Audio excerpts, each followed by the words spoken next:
Students, जैसे कि आप सभी को पता है कि हम कौन सा टॉपिक कर रहे हैं, टाइप ऑफ इनवॉइस, कि डिफरेंट सिचुएशन में कौन सी टाइप का इनवॉइस चलेगा। ठीक है, तो आज बहुत ही इंपॉर्टेंट टॉपिक मैं आपके साथ डिस्कस करने जा रही हूँ। 2 ही पॉइंट, 3 पॉइंट हमने लास्ट वीडियो में कर लिए हैं। इस वीडियो में मैं आपके साथ 2 ही पॉइंट डिस्कस करूंगी। बहुत ही सिंपल है। No need to issue a tax invoice, मतलब कि जब सप्लायर बायर को सामान बेचता है और आपको पता है कि सप्लायर जब भी देगा तो उसके साथ में इनवाइस देगा, ठीक है, तो वो जरूरत ही नहीं है। अकॉर्डिंग टू सेक्शन 31(3)(b पर आपको पता होना चाहिए किस केस में। देखो, आपको बोले कि value of supply is less than 200 rupees, यदि 200 रुपये से कम गुड्स सप्लायर बायर को बेच रहा है या फिर 200 रुपये से कम वो सर्विस दे रहा है ना, 100 रुपये में दे रहा है, 190 रुपये में दे रहा है, तो उस केस में जरूरत नहीं है कि टैक्स इनवाइस इशू किया जाए सप्लायर द्वारा बायर को। ठीक है, सिंपल बात, बस 200 रुपये याद रखना है। यदि 200 रुपये से कम लेते हैं ना तो टैक्स इनवाइस की कोई भी जरूरत नहीं है। ठीक है, नेक्स्ट है bill of supply. Bill of supply ये टॉपिक कब आता है, जैसे मैंने पीछे भी आपके साथ डिस्कस किया था कि अभी तक मैंने टैक्स इनवाइस ही शब्द यूज कर रहे हैं। बिल ऑफ सप्लाई का शब्द मतलब कि ये टर्म कब यूज करेंगे टैक्स इनवाइस की जगह। Bill of supply section 31(3)(c, section 31(3)(c), मतलब कि आप ध्यान रखना, जब आपको पता है कि जब सप्लायर बायर को सामान बेचता है या फिर सर्विस देता है तो ये सारा जीएसटी तभी लगेगा कि वो टैक्सेबल हो।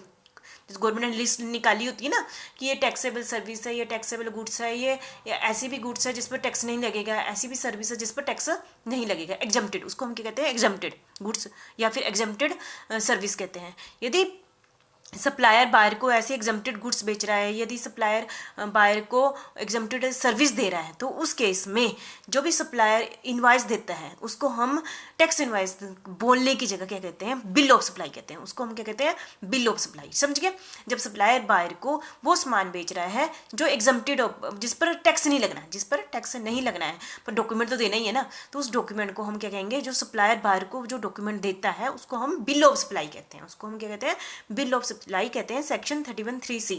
और दूसरी जगह बिल ऑफ सप्लाई कहाँ यूज होता है, कंपोजिशन स्कीम का हम पूरा चैप्टर पढ़ा है ना, जिसमें हमने बायर को कहा कि यदि आपकी जो टर्नओवर है 1 करोड़ से कम है ना, तब आप कंपोजिशन स्कीम ले लो। तो कंपोजिशन स्कीम के अंदर भी जब सप्लायर बायर को सामान बेचता है तब भी बिल ऑफ सप्लाई यूज किया जाएगा टर्म। ठीक है, ये वैसे तो वही है, पर थोड़ा सा कि वहाँ पर बिल ऑफ सप्लाई, जब पेपर में आपको क्वेश्चन आ जाए बिल ऑफ सप्लाई किसे कहते हैं, तो आपको पता चल गया कि ये कब होते हैं, जब एग्जेम्प्टेड गुड्स सप्लायर द्वारा बायर को दी जाती है।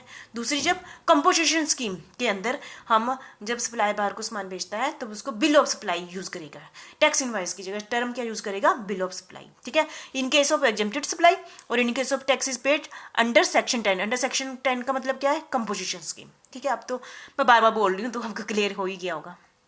अब आ जाता है ना बिल ऑफ सप्लाई में क्या क्या टर्म यूज होगी, जैसे कि हमने पहले भी पढ़ी थी, टैक्स इनवाइस पढ़ा था, उसमें काफ़ी टर्म्स थे, तो बेस्ट तो वही है, पर एक आदि का नहीं होगी वहाँ पर ना, फिर क्योंकि इसमें फिर से मेंशन किया हुआ है, ध्यान से देखना ना, वही है सप्लायर इन्फॉर्मेशन, आपको वहाँ भी बताया था।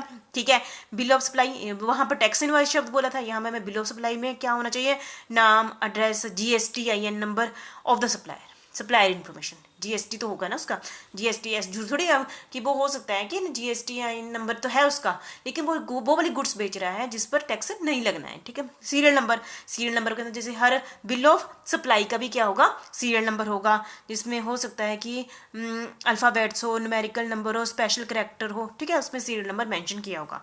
डेट ऑफ इशू, जिस डेट को बिल ऑफ सप्लाई दिया गया है वो डेट भी इस पर मेंशन होगी। इंफॉर्मेशन ऑफ रजिस्टर्ड रेसिपिएंट, मतलब कि रिसीवर का इंफॉर्मेशन, जैसे रिसीवर का नाम, उसका एड्रेस, उसका GSTIN नंबर भी मेंशन होगा, उसमें भी ऐसे था।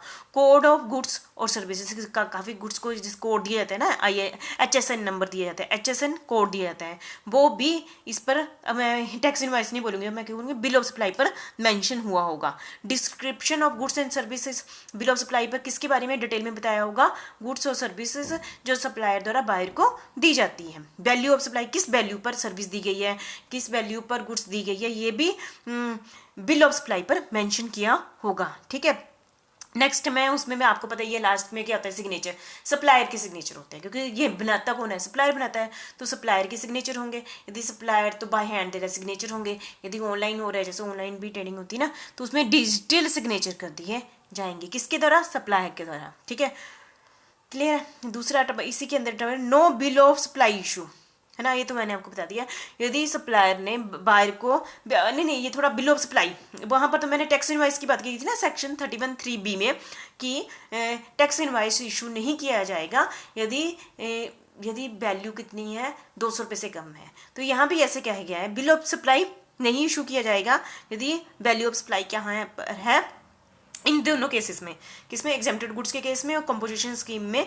यदि सामान की सप्लाई कितनी है, 200 रुपये से कम हो रही है, तो हम बिल ऑफ सप्लाई नहीं इशू बनाया जाएगा, नहीं बनाएंगे, ठीक है। तो यही दो टॉपिक मैंने आज आपके साथ डिस्कस करने थे, बहुत ही सिंपल है ना। तो एक तो पहला ये था कि टैक्स इनवाइस नहीं बनेगा सेक्शन 31(3)(b) के अंदर यदि वैल्यू कितनी है, 200 रुपये से कम है। और बिल ऑफ सप्लाई किस केस में आता है, जब एग्जेम्प्टेड जिस पर टैक्स नहीं लगना है ऐसे गुड्स सप्लाई की जा रही है, ठीक है। और दूसरा क्या है, कंपोजिशन स्कीम, ठीक है। तो उसमें हम टर्म यूज़ करते हैं bill of supply, maximum terms वही हैं जो हमने टैक्स इनवाइस में थी, लेकिन बिल ऑफ सप्लाई बस यहाँ पर यूज होगा। इसमें भी यही है, 200 रुपये से कम की सप्लाई हो रही है तो अब बिल ऑफ सप्लाई नहीं बनाया जाएगा, ठीक है। Thank you very much.